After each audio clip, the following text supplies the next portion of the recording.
Alors, il y a 2 types de cellules souches, adultes spécialisées et les cellules embryonnaires, sachant que ces 2 types de cellules, quelles qu'elles soient adultes ou embryonnaires, leur mission principale, c'est de faire en fait tous les organes d'un individu. Ces cellules ont comme mission principale de produire à chaque instant dans le courant de la vie l'ensemble des cellules de l'organe. Et c'est la cellule mère, hein, en fait, c'est la mère de toutes les autres cellules. Pourquoi je me suis intéressée à ça? Parce que je trouve cette cellule exceptionnelle, hein, dans la mesure elle a une plasticité et d'une possibilité d'aller dans toutes les directions qui me fascine. Tous les gens qui travaillent sur la biologie cellulaire aiment leurs cellules. Il faut aimer ce qu'on fait, sinon on prend du temps en plus. Il faut les nourrir le week-end.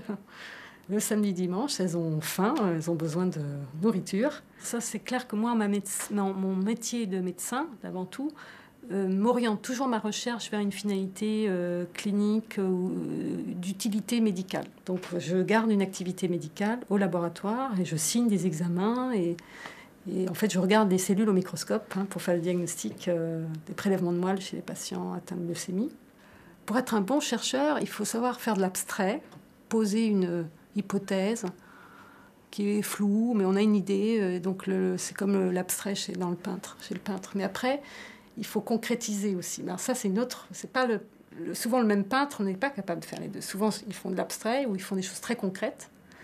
Or, le chercheur doit faire les deux. C'est-à-dire il est capable de concrétiser son hypothèse. Moi, ce que j'aime, c'est créer et innover. J'ai toujours des idées incroyables, mais je suis un peu une rêveuse.